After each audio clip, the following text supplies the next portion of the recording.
Kolman Sokol patrí medzi pár výtvarníkov, ktorí sa narodili na území dnešného Slovenska, no väčšinu svojho života prežili v zahraničí.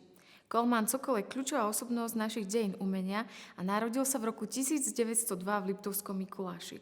Už v roku 1925 sa však dostal po štúdiách v Košiciach a v Bratislave do Prahy, kde študoval na Akadémii výtvarných umení. Toto bolo pre neho kľúčové a kľúčovým momentom, nakoľko získal neskôr aj štipendijný pobyt v Paríži. Neskôr vycestoval do New Yorku, odkiaľ pochádzala jeho manželka Lídia Kratinová a na pozvanie mexickej vlády sa dostal aj do Mexico City, kde spoluzakladal školu knižných umení.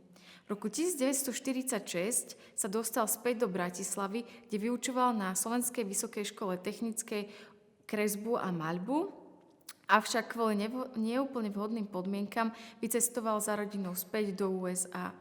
Tu zostal až do konca svojho života, konkrétne v mestečku Bryn Mawr v Pensylvánii.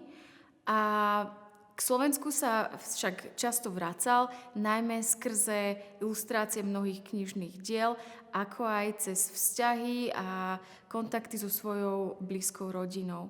Zároveň pre Liptovský Mikuláš je veľmi dôležité aj dielo alebo súbor 48 diel, ktoré venoval mestu Liptovský Mikuláš a galérii Petra Michala Bohuňa.